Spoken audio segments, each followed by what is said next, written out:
All right, Nolan. We have a HR Heretic segment here today. We've gotten a lot of questions from folks over the past 6 months since starting the show on how to get promoted and potentially what can happen if you get promoted too early in some of these companies that are growing very fast.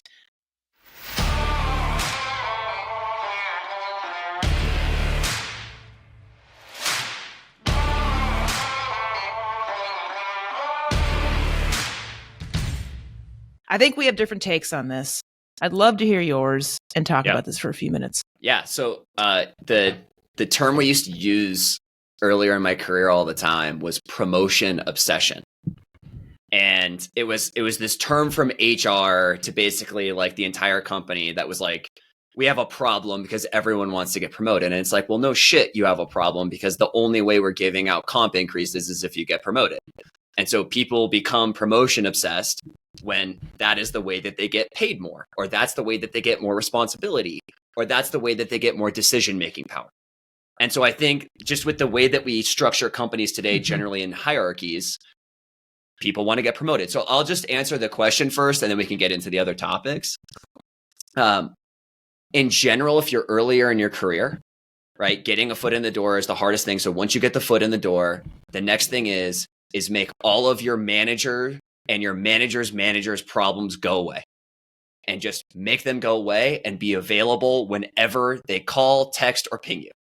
And people are going to hate that advice because it's like, oh, like, why you, that's the game. It's a game. It turns out it's a game. And if you solve those people's problems, they will go to bat for you during performance review time.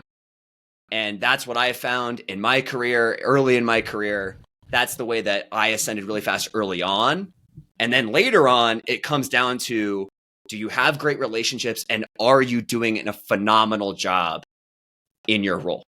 And those are the things that I found in my career. I'm curious what you think, Kelly. Yeah, I love how you actually called it a game, because in a lot of ways, that's not untrue. And I think sometimes people can take all this too seriously. I've always kind of gamified anything, right, to keep things light and this and that. And you're right. I mean, when I think about how I started into it and whatnot, to get promoted is an act of executing, doing your job really fucking well without looking at the next one or feeling like you should have something else. 2 is the consistency of that execution. And 3 is your attitude and your relationships, right? So if you're not executing, but also building relationships outside of your team, all right, outside of your function, and also having a good attitude, I mean, they would throw everything at me. Like, I'll do it. And all of a sudden you're doing things that are sometimes 2 levels above your, whatever you're at. And you're already doing the job by the time you're promoted and you don't even realize it. So there is this obsession of this promotion. And I don't mean not to think about it, but I don't think that people realize that doing great work and building relationships with others authentically, you become this known person, right? All of a sudden, not in one leadership meeting, in like 6 different fucking leadership meetings across different functions, they're like, who can do this? Oh, Nolan can do it. Nolan can do it. Nolan can do it. You're describing... I should have said me because the story was about me, but... You're describing corporate politics, by the way. And one of my favorite stories, I was in my mid-20s, and I was so... Like, the way that my brain works is like, I'm focused on the problem in front of me. And anything outside of the problem in front of me, I view as sometimes a distraction. And there was, and I labeled those things as politics that were in my way and distracting me from doing really great work with all of my energy. That does not surprise me. Right? Shocking. So I got feedback from my manager, who this feedback has like evolved in my head over time as I've thought about it. But he said something so profound. He said, Nolan, if you don't like politics, it doesn't fucking matter, because they're everywhere and you better fucking get used to it. That's so funny, because I've said my whole career that I hate politics. And maybe it's just because I never thought about it as politics. It is politics. The relationship side, it really is, because like it takes like I had to really force myself, because I will go and do the work and I will just get hyper focused on the work and I will crush the work. Yeah. But you're right. These cross-functional partners, like you have to have relationships with them. It's just, and that's the stuff I learned later on. Yeah. I mean, you said we tell the truth. The truth is you're not going to fucking get promoted if people don't know about you. So like you have a hand in that. Your manager has a hand in that, representing you in meetings, visibility. I mean, these things are just important and you can avoid them and maybe you'll do great stuff. And you said, but if you're in a function that, you know, works with other people mostly versus, right, a master engineer, you have to talk to people. And I also don't want to get this like confused with slimy car salesman. Like you have to also be genuine, because I have seen Nolan people spend all day long building relationships and everyone's like, they're full of shit. So you have to be consistent, you have to be authentic, you have to execute, and you have to actually help others and build relationships in a way that helps that company outside of the role you're in. That's the bottom line. If you're not doing that, it's going to be really hard. Yeah, I think there's a line. I think the line for how to advocate for yourself is really, it's like really interesting. And, you know, part of advocating for yourself is building relationships and solving problems that are outside of your scope. Like that was my story. And that's what I had to learn. And once I learned that, I was like, oh shit, like there's a lot more here that I'm unlocking. Yes. But I think your point on the slimy car salesman who we've all worked with, I think the common thread with that person is, number one, they're not authentic. Like they're full of shit. Nobody believes them. We could see right through them. But number two, they're not fucking good at their job. Like the foundation of the thing is you crush your role. Like before we talk about anything else, like in promotion, you have to crush your role. You're right. Because I was viewed early on, right? I was 22 years old and I was viewed as, she's an executor, she's doing great. And that buys you, right, the license to now have these relationships, right? When I was 22 years old into it and I emailed a VP to have lunch, he's not going to have lunch with someone who's fallen on their face. Like that's ridiculous. One of my favorite sayings is you have to earn the right to solve the next problem. And so when you're either starting in your career or starting in a new role, you know, in order to get promoted, like you have to earn the right to get promoted. And the way you earn that right is, number one, in this order, you crush your job and your responsibilities. And number two, you build genuine, lasting relationships with your peers and cross-functional partners. And like I'll add a 2-way to that I've also learned over time is maintain those relationships over time, because you have no idea how small the world actually is until you start to get higher in your career. And then it's like, holy shit. Like, you know, we talk about back channels all the time. Like we get back channeled weekly. Yeah. And to help other people.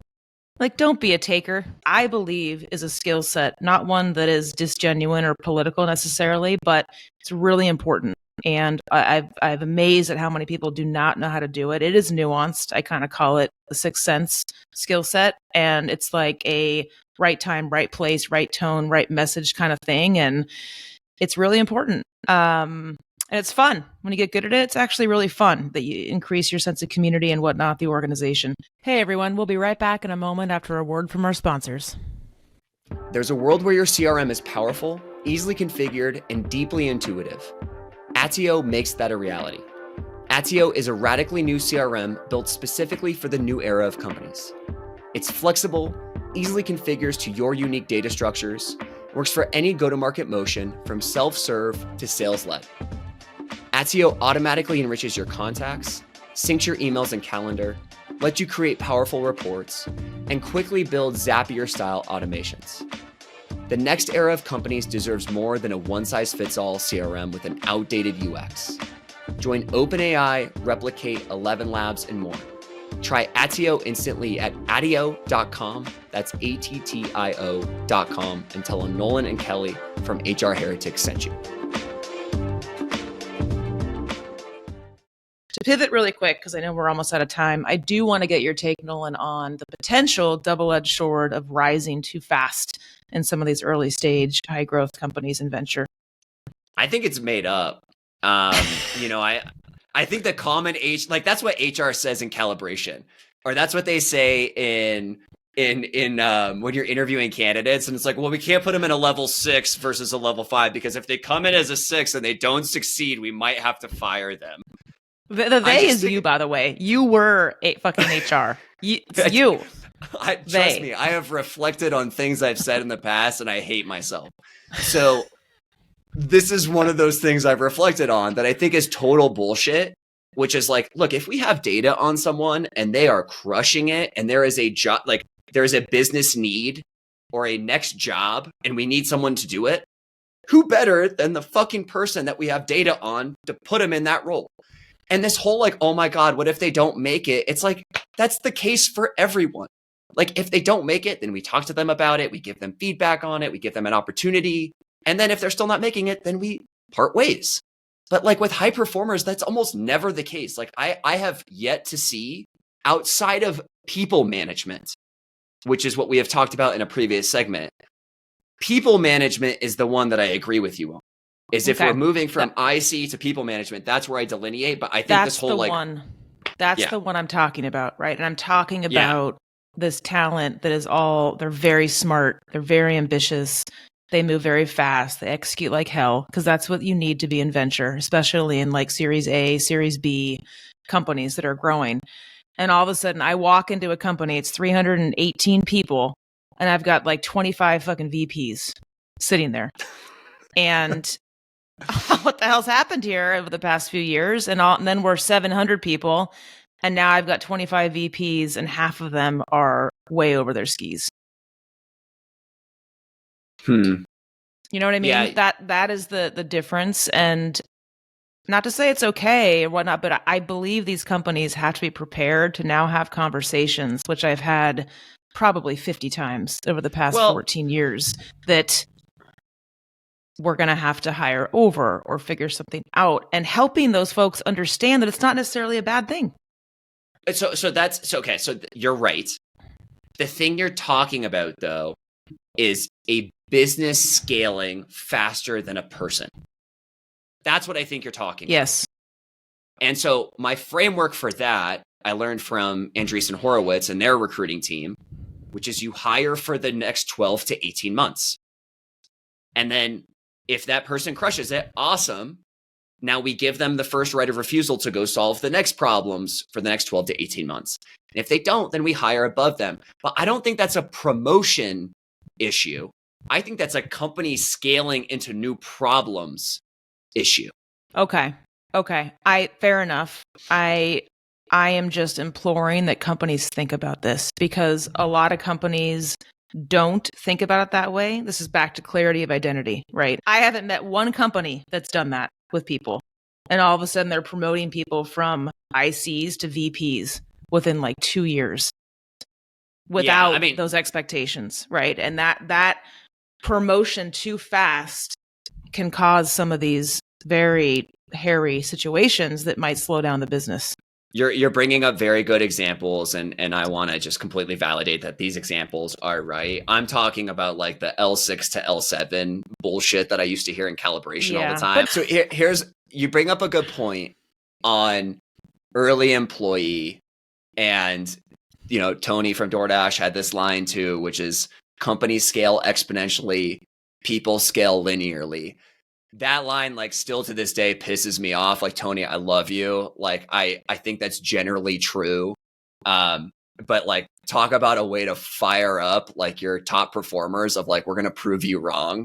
And so if that was what he was trying to do, it worked out really well because all of us ultimately did scale. But I hear you that it does happen. I've seen that happen, but I still think you have to earn the right to solve that problem. And if they can solve the job for 12 to 18 months, then the company has done its job. and the employee has done its job. And if Yeah. the company keeps scaling beyond that skill set, that's a different problem outside of fast promotions. Yeah. And I think that talent to be open to if and when that time comes and the company has outscaled the person in that job at that moment, because no human can develop that quickly. I think the mindset needs to shift of that talent that, like, yes, you might be getting hired over. You've created this, or you've won. You've built this, and it's not that your role is getting smaller. It's actually getting bigger because the world around you is now getting bigger. So this is like getting into like Nolan's therapy session, but like the I'm not getting paid for that. So isn't it funny how founders can scale with the company, but like, you know, other people can't? I've always just like, given that I've been an early employee a few times, I've always found that dichotomy really interesting.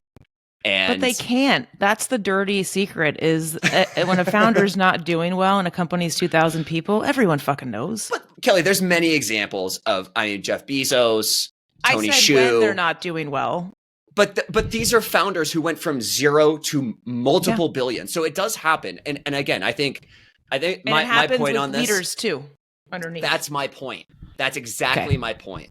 Is like, it's not a unique to the founder thing, like, oh, only the founder can scale as fast as the company. Like, I do believe this is where like early employees sometimes get the wrong end of the stick because the CEO gets really excited about let's hire this C-level who's been at the big company, who's got a bunch of people reporting to them.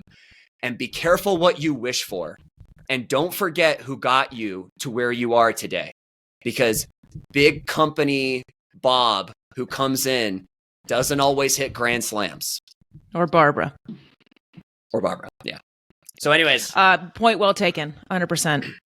Yeah. All right. Give us your feedback. Let us know what you guys think. Thanks, everyone. HR Heretics is a podcast from Turpentine, the network behind Econ 102, Moment of Zen, and Turpentine VC. Subscribe, 5 stars, share it on Apple, YouTube, Spotify, anywhere you get your podcasts, all the things.